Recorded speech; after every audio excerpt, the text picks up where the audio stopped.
Just spend less time Googling foods and more time having sex, and you'll be a lot happier.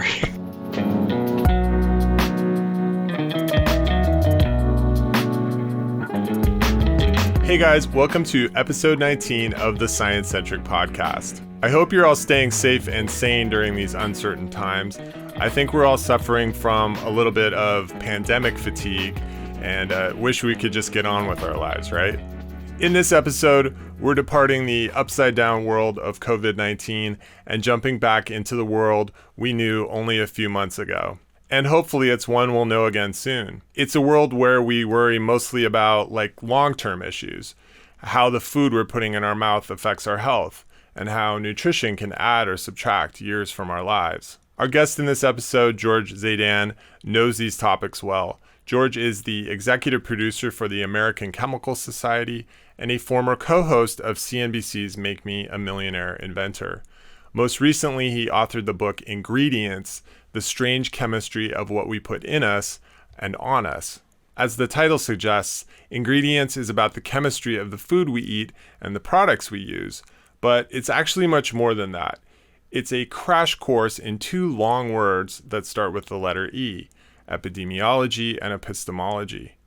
Epidemiology tells us if something is good or bad for us, and epistemology looks at how we know what we think we know. Those topics may sound a little dry, but George has packed this book with his own brand of humor that will literally have you laughing from cover to cover. George and I spoke about understanding risk in both long-term and short-term scenarios, whether eating more processed foods really shortens our lifespans, and how a self-professed chemistry nerd ended up in the quagmire of nutritional epidemiology. But before we dive in, a quick reminder that we need your support to keep this podcast going.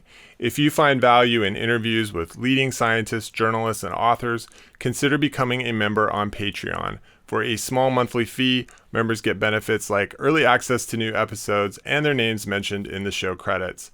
Head over to sciencecentric.com/support for more info. You can also find a link in the description of this video. Other ways you can help out are liking and sharing this episode, and of course, subscribing to the channel. All right, enough of that. Let's get into it. George, welcome to the if I can even say the name of the podcast correctly. George, welcome to the Science-Centric Podcast. So glad to have you here. We're under some pretty extraordinary circumstances, and it's great that we can talk and not be transmitting viruses back and forth. Although pretty soon the CDC is going to come out and say you should put a mask over your screen. Just kidding. Just a joke. No, seriously, thanks. It's great. It's great to be here. Yes. Yes, and maybe we shouldn't be laughing about the seriousness of the situation, but you got it right. Yeah, I've got 10 masks downstairs. I'm taking this as seriously as it needs to be taken, which is very seriously. Yeah. Same here. Yeah, and we're both in. You're in DC. I'm in New York. These are really populous areas, densely populated areas. So like we can't avoid people pretty much. No. Yeah. Oh, you've got it worse than I do. Yes, definitely. Yeah. New York's really hard hit. Yeah, and it's when I travel to other cities, smaller cities, like I'm from Seattle, I always think, where'd everybody go? And that's what Brooklyn is like now, but for a lot of cities that's normal, so yeah. We're getting a certain level of exposure here that's probably just normal for smaller cities. Yeah.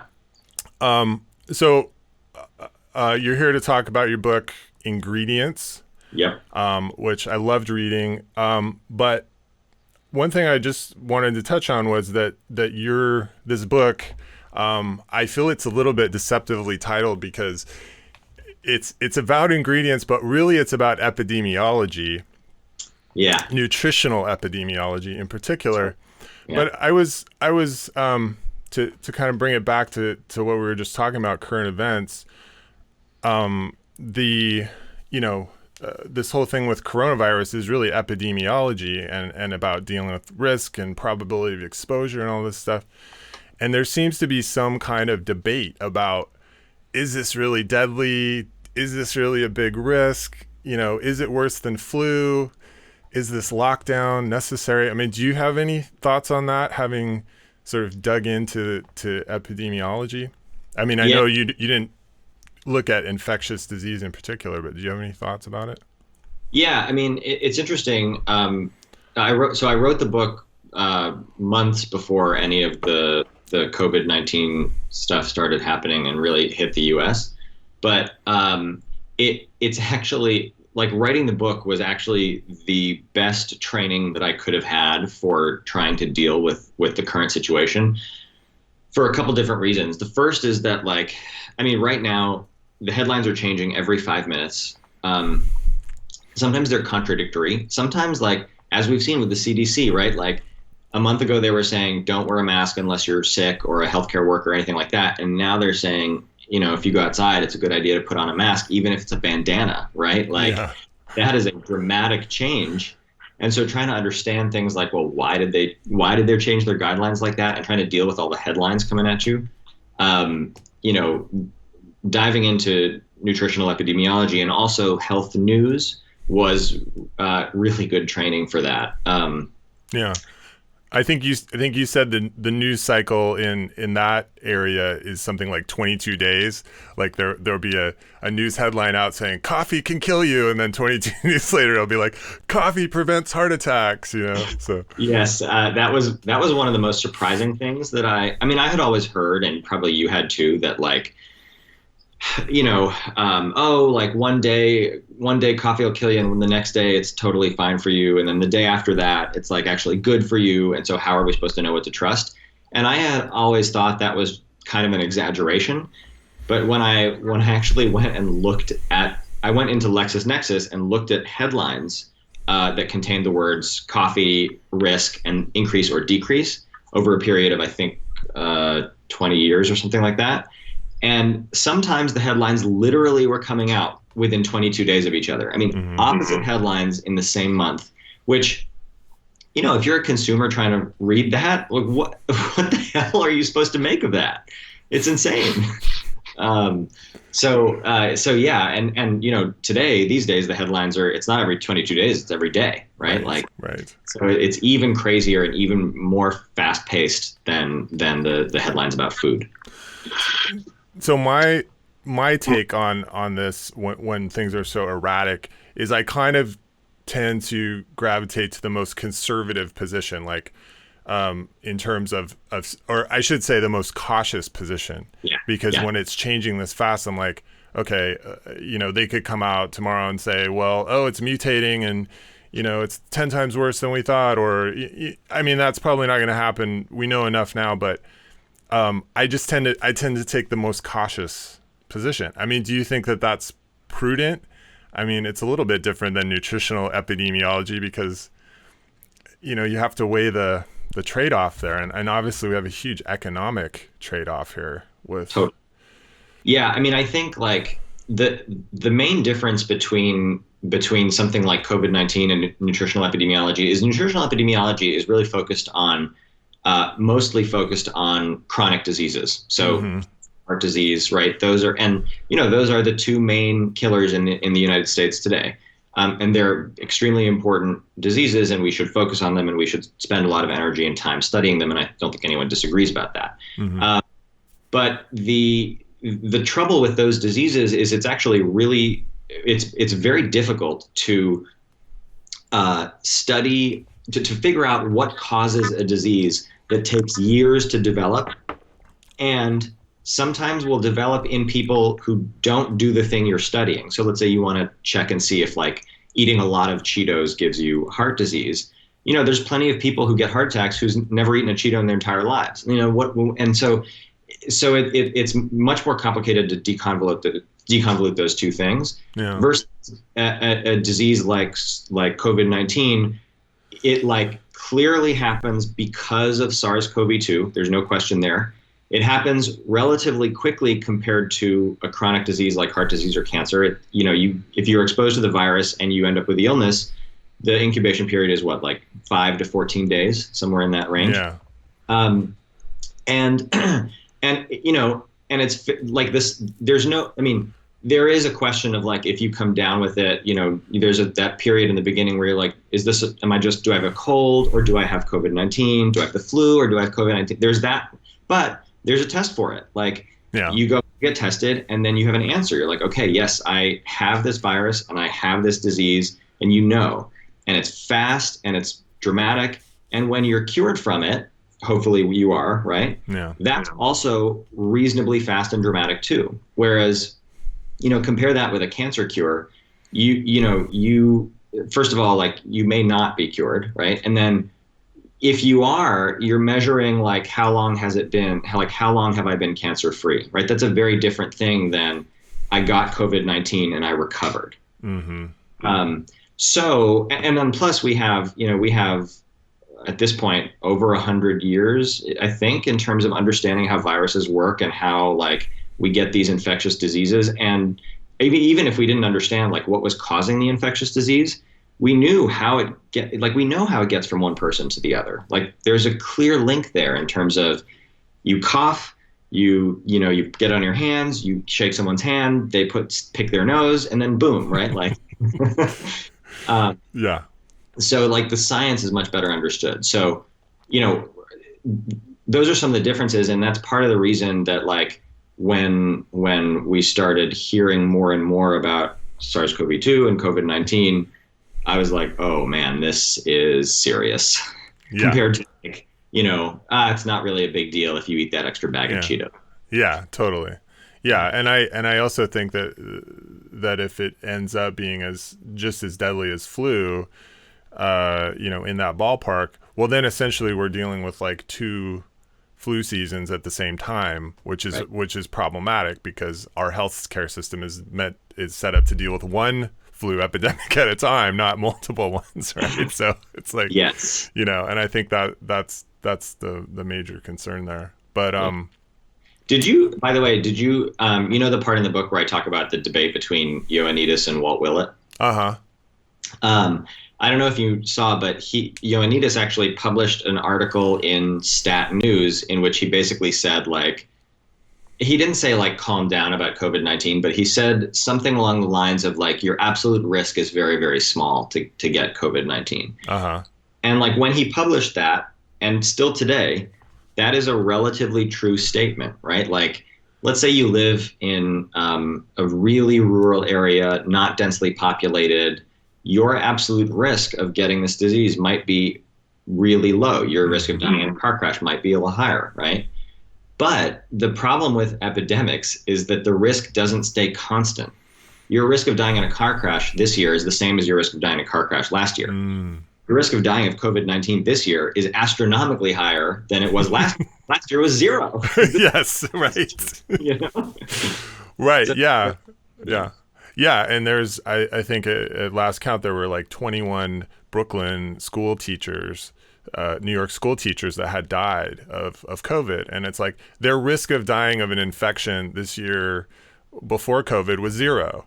And like this year, it's not 0. And so that is significant, Yeah. It depends on so many variables. But I think that maybe you could tie the problem with these together, which is that there are so many variables, and then when you're dealing with humans, we can't. It's really hard to do that. That gold standard case control study, because we can't put like one group that's uninfected, and another group that's uninfected, and like infect them and kind of see what happens. I mean, it's all kind of retrospective, right? Right. Yeah, the kind of studies that you want to do when it comes to, trying to figure out like, okay, does processed food cause cancer? In a very unethical but scientifically ideal world, right? You would split people up. You'd do a randomized control trial. You give one people a bunch of ultra-processed food. You restrict this group from getting that same ultra-processed food, and then you follow them for 30 years and see who gets cancer and who doesn't. Obviously, that's wildly unethical, right? You can't do that. Right.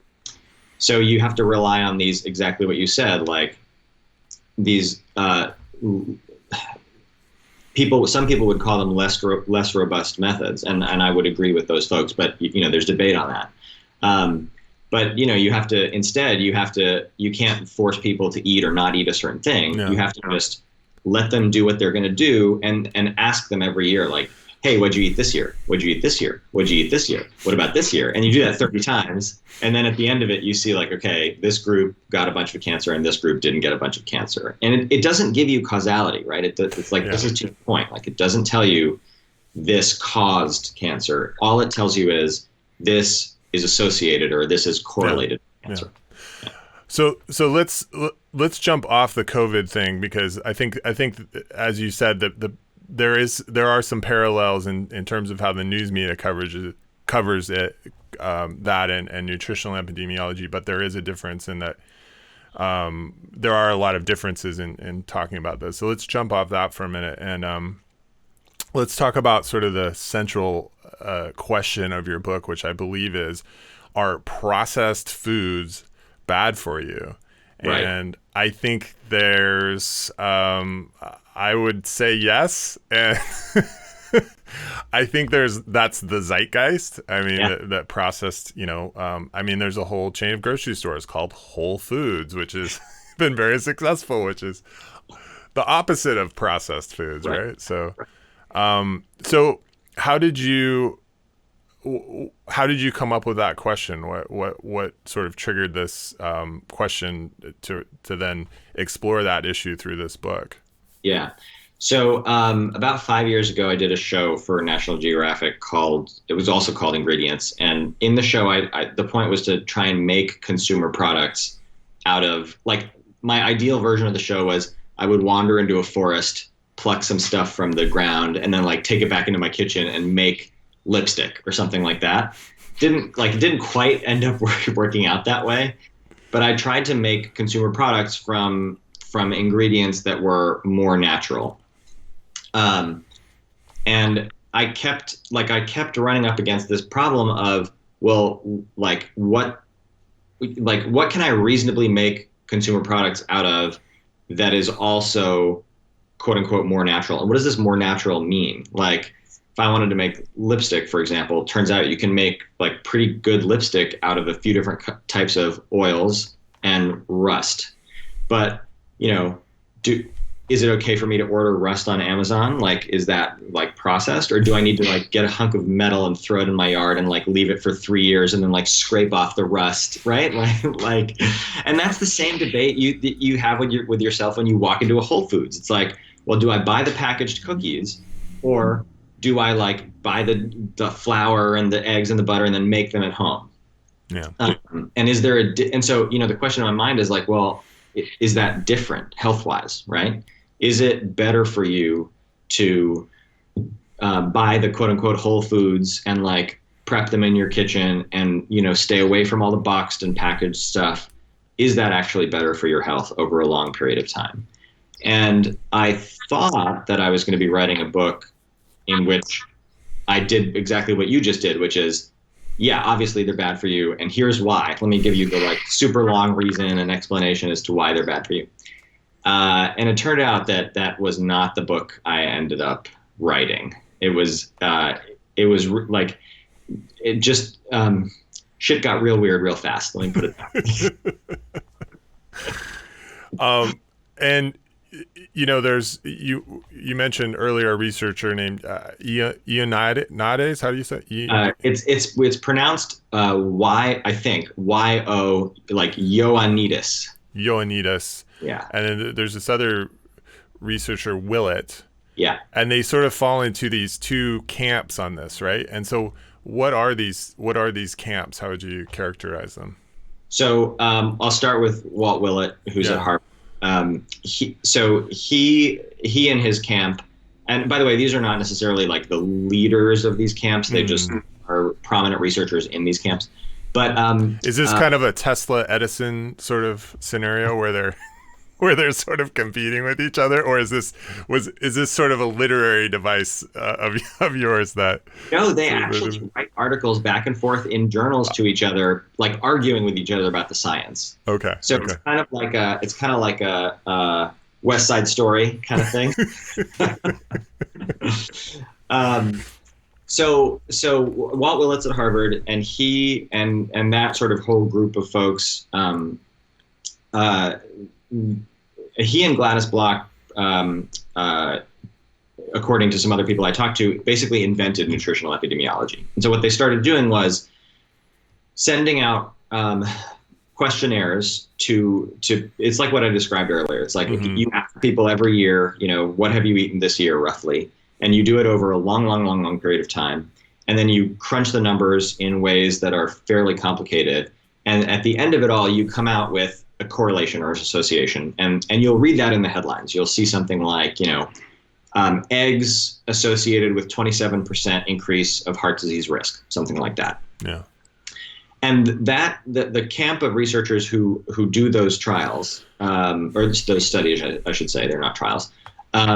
They believe, like, they're aware of some flaws with their method, right? But they believe that by and large, it's a reliable method. It's going to produce truth more often than not. And it is something that's useful to do because, like, you can't do a randomized controlled trial, right? You can't do a 30-year-long randomized controlled trial. Yeah. So that's the one camp. The other camp, in which Ioannidis falls and some other folks, they basically say, like, I'm trying to think of like a nice way to say this. They basically say, like, your methods and data are so flawed that we can't draw any reliable conclusions from this data, right? Okay. Their position is like,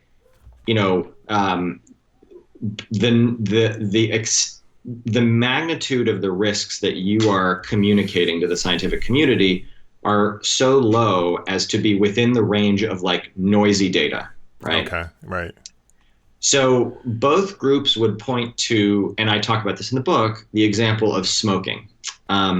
Smoking is an area where you cannot do a randomized controlled trial, right? You can't, like, assign people to smoke and then people to not smoke. It would be very unethical. So you're limited to doing these long-term observational trials. In the case of smoking, though, it's not the final result wasn't like, okay, smoking increases your risk of lung cancer by like 20%. Mm-hmm. Smoking increases your risk of lung cancer by 1,100%. So like it multiplies your risk by 11, which, I mean, and depending on how much you smoke, it can be higher than that. And that's your risk of getting cancer? Lung cancer. Yeah, lung cancer. Okay, yeah.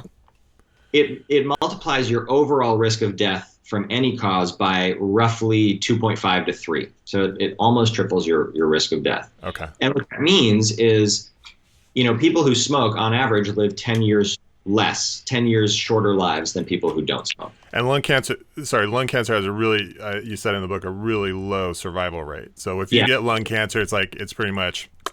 It's definitely not a cancer you want. If you like wishing for the type of cancer you'd get, lung cancer would be low on the list. Yeah. So both of these groups will point to smoking and say, well, look, observational trials work, but and in smoking it did work because, like, when something multiplies your risk of getting a disease by 11 times, you can be fairly sure that's not noise, right? Like, assuming you did all the math right and there's no like major flaw in your design, right? Yeah. An 11-fold increase in risk is enormous. Yeah.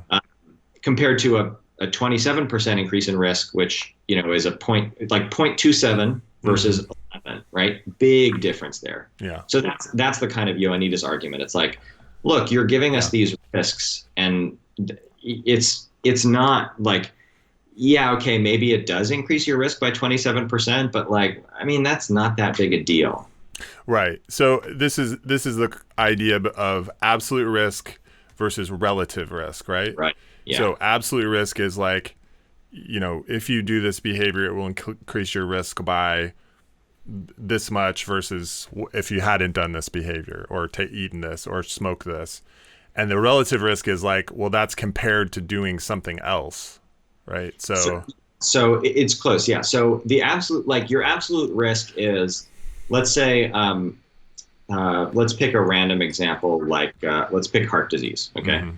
So I don't know exactly the numbers, but I think your absolute risk of at any point in your life having heart disease is roughly 25% in that general ballpark, right?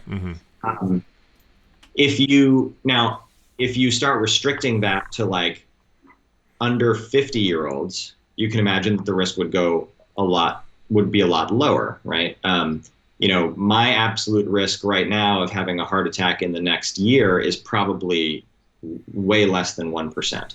But if you for someone's whole lifespan, you're going to die of something, right? It's probably heart disease or cancer if you live in the U.S. And so your absolute risk of having a heart condition at some point in your life is roughly 25%. Now, let's say you take a drug and that drug magically cuts the risk of having a heart condition throughout your entire life in half. Okay, so that thing that I just said, the in half, that's the relative risk. If it halves your risk, that's amazing. I mean, that's for heart attacks. That's incredible. That would be a real miracle, right? But what it's doing is it's taking your absolute risk from 25% to 12.5%. Right. So usually relative risks sound a lot more impressive than absolute risks. Yeah. Because and for I don't know why, but traditionally the relative risk is what's reported in the literature, right? So when you read a headline that involves a risk, most of the time it's going to be a relative risk. So this egg thing, right? It's like, okay, eggs increase your risk of having a heart attack, let's say by 27%. That if you did that for your whole life and you multiplied it by the absolute risk of having a heart attack, it would increase it by, you'd have to do math, but 1.27 multiplied by the absolute risk. Yeah. So when you're talking about heart disease, if you're starting with a baseline risk of 25% and you start moving it around with a relative risk, like that's actually still pretty substantial. Okay. Yeah. When you talk about something like lung cancer, which you're pretty unlikely to get if you don't smoke, that's when let's say cigarettes increased your risk of lung cancer by 1%. They don't, but let's say they did. That really wouldn't be that big of a deal because your risk is so low to start with. Right. So it's actually, I mean, you can tie yourself in knots, but the key thing to remember is the relative risk is a useful piece of information if you also know the absolute risk. Okay, that makes sense. Yeah. You get the full picture of like, what am I actually likely to get if I do this thing? Right. So if you're making small tweaks to your diet or exercise routine, and maybe there's these are little changes that aren't going to have a big impact overall on your health and your longevity, let's say. Yeah. I think CDC has for a project I did, I was looking up a lot of risk stuff. But CDC has like 4 recommendations. It's like, don't smoke, don't get overweight, wear a seatbelt was another one. That's a huge one. That's a good people. Yeah. Right. And I can't remember. There was like one other one. Don't drink too much. It was like, if you do those 4 things, like your risk of dying in this year is like way low. Right. So. Yeah, no, that's totally right. Like, the last I checked, I think 30 million Americans still smoke on a daily basis, or have smoked in the past year. And if they instantaneously quit, that would be like the greatest health boon to the country, right? But yeah, if you do those 4 things, like you're doing those 4 things is way more important than like looking online to see whether like light roast or dark roast coffee is quote unquote better for your health, right? Yeah. My rule of thumb is how do I say this? It's like just spend less time Googling foods and more time having sex, and like you'll be a lot happier. Sounds good to me. What was I gonna say? Oh, so I think so. You in the book, you're talking a lot about processed foods. Yeah. And there was a study, or is it one study? Is it Willett's study that showed that there was a 14% increase in risk of death from eating? It was a study in the same mode, same nutritional epidemiology mode, but no, it was published by a group in France, and Willett he wasn't a co-author. Yeah. Okay, but this shows that if you eat processed foods, whatever that means, that you're gonna, is it 14% less lifespan, longevity, or you increase your risk of dying over a period of time? What is that 14%? Yeah, and that's the confusing part. So the result of the study, which is a little long and hard to parse, is that a 10% increase in the proportion of ultra-processed food in your diet is associated with a 14% increase in your risk of death from any cause. Okay. So you might look at that and think, well, does that mean that I'm going to live 14% less long?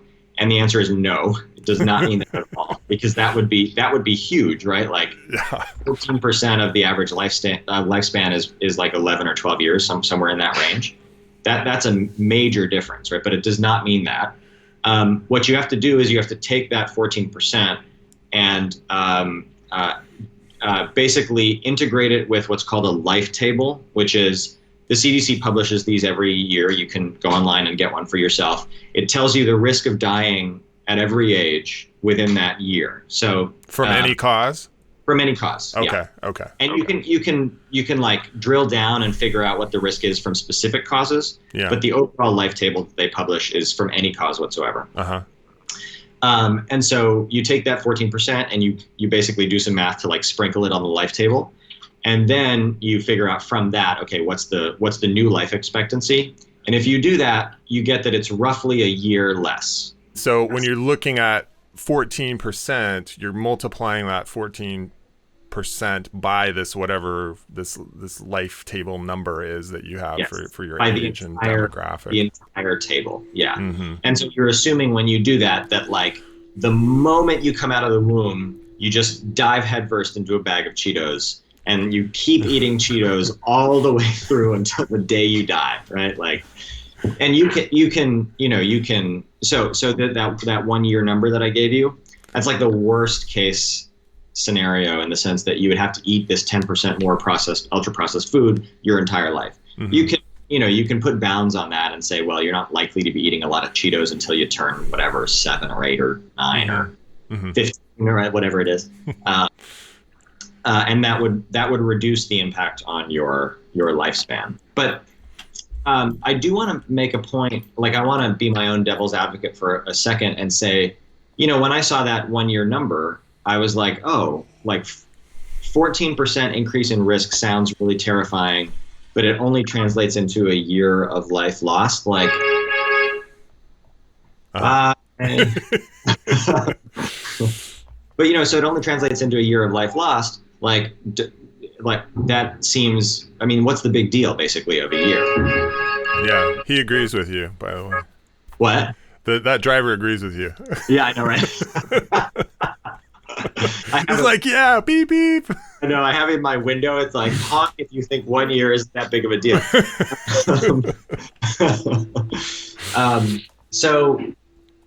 But then I talked to a demographer, and she said, like, for one person, maybe 1 year isn't that big of a deal. It also depends on how old you are, right? Like, if you're 33 or 34 and you're looking out to your expected lifespan of 76, 77.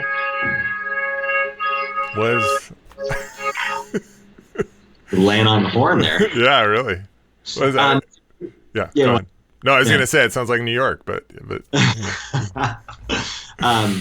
so if you're looking out 50 years in the future, maybe a year doesn't seem like that big of a deal to you. But if you're 72, maybe a year really is a big deal. And if that year is being spent like with your grandkids, that's an important year. So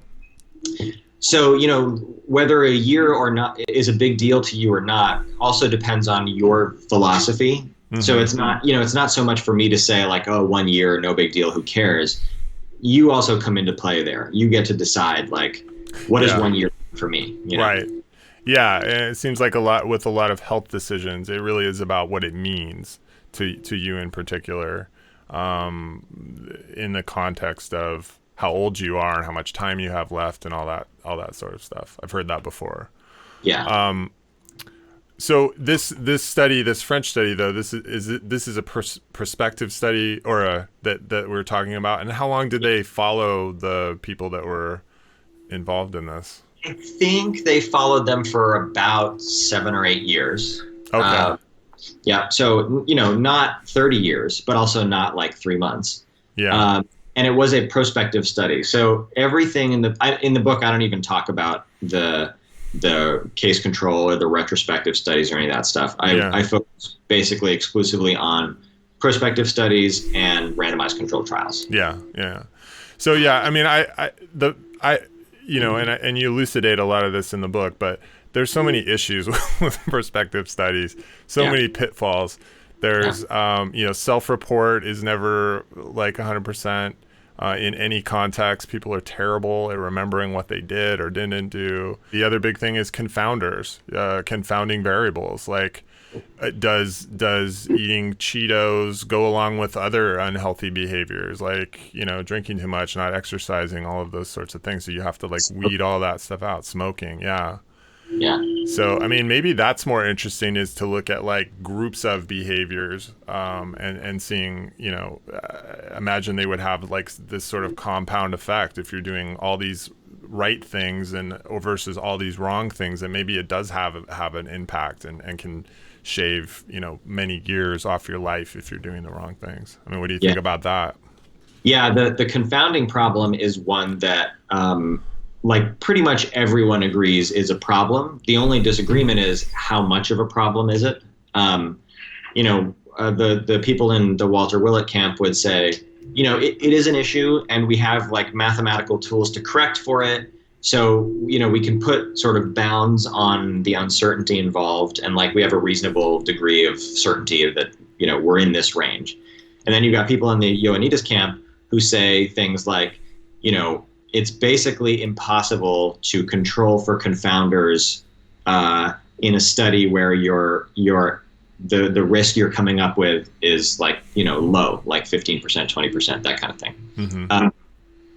And I actually talked with a professor at Harvard who is in the Veritas, I think he's in the Veritas Forum, which is the forum on religion and truth and stuff. And he was saying, we don't control, like most confounding variables, we don't even try to control for. He was saying like religious service attendance is a confounding variable that is basically never controlled for in any epidemiological study. And it is his belief that it has a causal effect on, things that matter that you want to study, like your lifespan or whatever. Basically, his thinking is like, if you are religious and you go to church a lot or synagogue or mosque or whatever, you are going to be, that's going to have a causal positive impact on your health. Mm-hmm. And, whether that's true, I don't know. Who thinks it is, right? But his point basically was like, A, you're not even sure that you're capturing everything that you need to capture when you're controlling for confounding variables. And then B, the actual process of confounding or of controlling for those variables is tricky and involves a lot of decisions on your part, right? And I talked to another guy out of, he's in California, I forget exactly what university, but his point was, every decision you make in a study is a fork in the road, kind of like this parallel universe thing. And by the time you publish the study, you've made so many decisions, mm-hmm. and it's clear what they are. So like, did you exclude people who are younger than 20? Did you exclude people who are younger than 21, right? The whole gamut. That you can basically make your result be whatever you want it to be by modifying those decisions. And that was a whole other fascinating thing. Like, oh, yeah. Like it's not just the data you're collecting, it's what you do with that data. Mm-hmm. Mm-hmm. Yeah, and there's been a lot of problems in many fields of science of replicating results because of this and publication bias, and I talked to a psychology professor on this podcast about that very issue. Oh, who did you talk Pete Etchells. He's a video game researcher. to? He has a really great chapter in a book he wrote about. It's a similar question, actually. It's, are video games bad for us? You know, it's like, it's another one of those scenarios where it's just like, this is such a hard question to answer, and the only thing we can do is these, like, you know, perspective studies or retrospective studies, and people are just so hard to control, you know, to set up these. So my question for you about that is, I mean, you came into this as somebody who studied chemistry, and chemistry is relatively straightforward in a lot. I mean, there's other, you know, there's other things that can go wrong, I'm sure, in chemistry experiments, but it's so much more controllable. Yes. So was this like, I mean, did you just feel like writing this, that you just went down this rabbit hole of epidemiology? I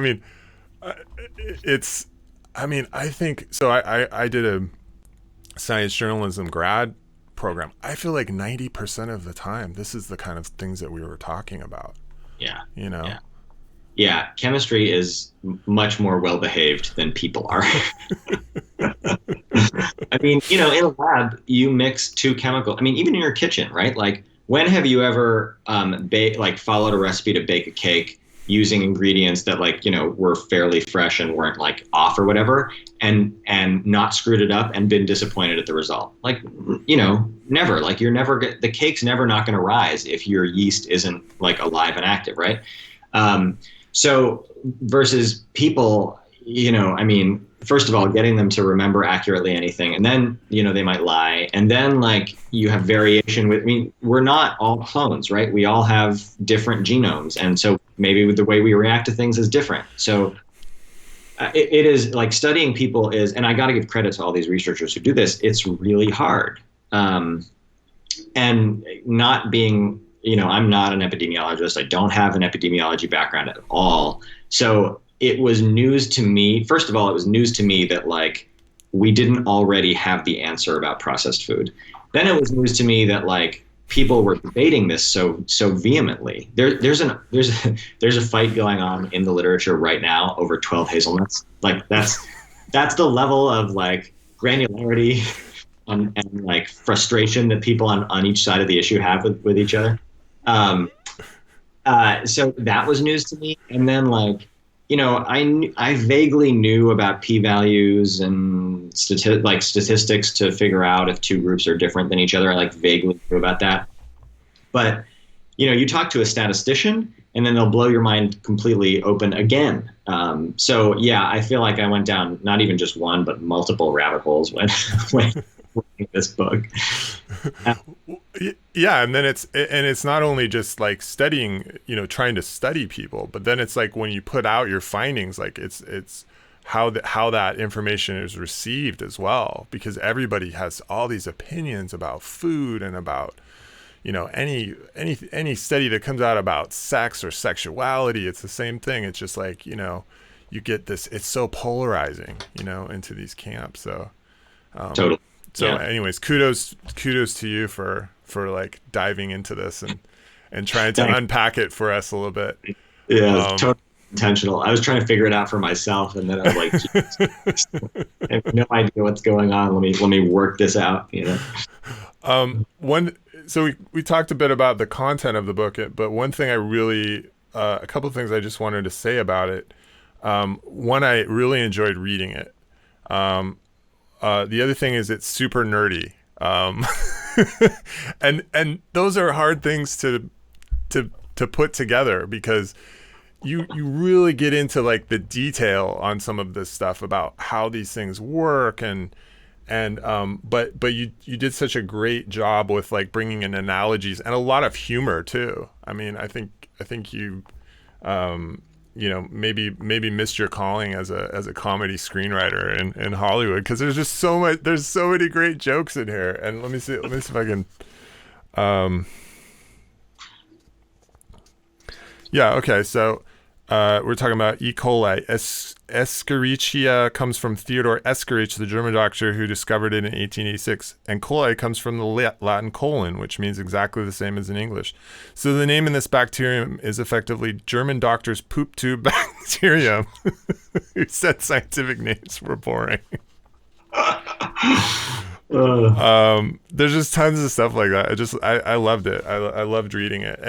And like I said, it's that combination of like really drilling down to understand something and coming at it with an open mind and like and unpacking that for people, but then also making it interesting and entertaining to read. And I think you just really like did that here and achieved that. So thanks. Yeah, my hope is that like, you know, I thought I was going to write a book where I just tell you what the answer was and why the answer is the answer, but instead, totally accidentally, it turned into a book that I hope is useful as a tool. Like it helps you think about science and hard questions and how to answer them and like why it takes so long. And so, you know, if it did that and if it was fun to read, then I'm happy. Awesome. I think you're right. I mean, it really is. It's about epidemiology, but it's about another, you know, long word that starts with E, which is epistemology. How do we know what we know is true?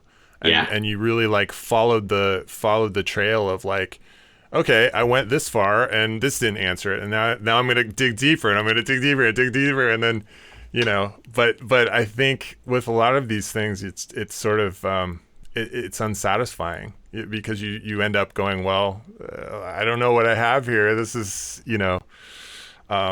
There's not a decisive answer like with smoking where it's very clear, don't smoke. You know, should I buy organic food? I don't know. Maybe. Should I be eating more brown rice? Maybe, you know, like, if even if it's true, it's sort of negligible, you know, effect. That's frustrating, but it's an interesting journey along the way, going along with you on that journey. I maybe a place to end is I talked about those CDC recommendations. You have 4 recommendations in the book, and maybe you could just share what those are, you know, having gone down this rabbit hole. Totally. So the first and the most important one we've touched on is don't smoke. It is the number one thing that you can do to improve your personal health. So, I mean, obviously, if you don't smoke, don't start. If you do smoke, try your best to quit, right? That's the number one thing. The other one that's sort of in the same vein is like be physically active in some way. You know, you don't have to do 3 P90X classes every single day, but like find some way to keep your body moving and use your muscles, do things, walk around. I mean, especially now that if you're lucky, you're self-isolating at home and we're shut inside but do take that walk around the block. It is important. And it doesn't matter so much what you do, right? I mean, it's just doing some activity, right? Yeah, I think like, you know, if you, again, I'm sure if you dive into the research on this, there are people who will say like, yeah, it really matters, or no, it doesn't matter so much. My feeling is like it's hard enough to motivate yourself to do exercise in the first place that don't be too hard on yourself about what that exercise is. Just like get moving in some way, right?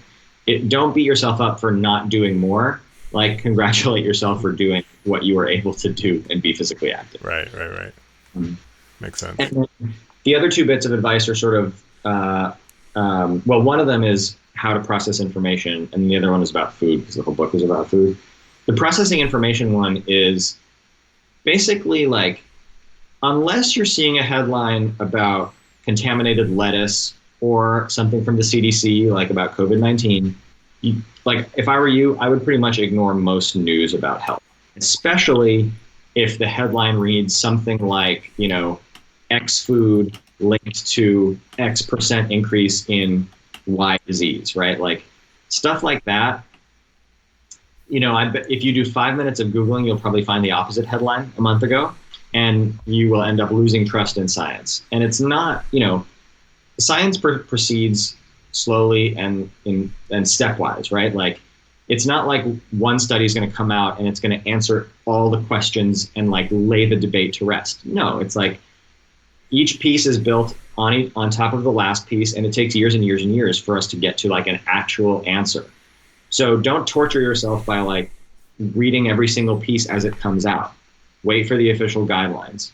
And speaking of which, this is now we tie back into food. Like, you know, I think there's sort of an obsession in the US, at least, with like optimizing things, right? Like, what is the best possible thing that I can do on X? And especially with food, how can I be the most healthy imaginable when it comes to food? And I think that's really hard, because we actually don't know the like pinnacle of health. And second of all, you're going to spend so much energy, in my opinion, like waste so much energy trying to reach that peak, when really it's not like it's this. It's probably more like this. Whereas if you're just a little bit off the peak, and you know you're not so bad, and you're going to spend hours and hours and hours like getting yourself to the peak, forget it. It's not worth it. Yeah. You know, just follow some doctor recommended diet. Any doctor recommended diet. Yeah. Don't be deficient in the essential nutrients and stuff that you need, and you'll be fine. Yeah, and I mean, from an evolutionary perspective, our success as a species is being very adaptable. So Right. there probably is not like an optimum diet. I mean, I think that's probably the case, that there's sort of general guidelines, and you can really vary within that quite a bit. And maybe the optimum diet is different for different people. Like, if you have a certain gene, the optimum diet for you is different than the optimum diet for Jenny Craig, right? Like, so, you know, you could spend your entire life doing that and never get the right answer. And I think you're right too about, you know, the thing with health news. It's almost reminds me of on the internet where you see that, you know, that headline that was going around a lot, that one weird trick to do something. You know, it's like, you think there's not that one weird trick. You're going to change your diet and it's going to, you know, you're going to radically lose weight, or you're not, you know, it's, there's a whole diet industry based on that. Oh, if I just cut out this one thing, if I stop eating this one macronutrient, if I add this one thing to my diet, that's going to make this big change. And it's just nonsense. Yeah. No magic bullets. Yeah. So what was you said there were 4. So what was? Oh, that was it. So it was basically ignore most health news unless it's coming from the CDC or the FDA or the WHO or something like that. Don't smoke. Be physically active, and then like pick some, you know, doctor approved diet and generally follow that, and don't worry so much. All right. And then we can live long, healthy lives. Healthy and happy lives, right? Happy. That's the battle, right? Don't drive yourself crazy with worry. Yeah. Yes, we'll do our best. Anyways, George, thanks so much for doing this, for coming on. I hope you stay healthy and safe. And any final words for the podcast listeners? Go ahead. Yeah. No, I didn't have any. I was gonna. Yeah, okay. I didn't have. I should ask. And where can people find you online? Where would you prefer that people find you online to see more of what you're working on? And the best place is probably ingredientsthebook.com. Ingredientsthebook.com. Okay, got it. All right, man. Thanks so much. Really appreciate it. This was fun. Yeah. All right. Well, that's it for this episode. If you learned something new, be sure to smash the like and subscribe buttons. Also, click that little bell icon to get notifications when new episodes go live. Finally, I'd love to hear your thoughts on this episode, so please leave a comment or question below. Thanks for watching, and I'll see you next time.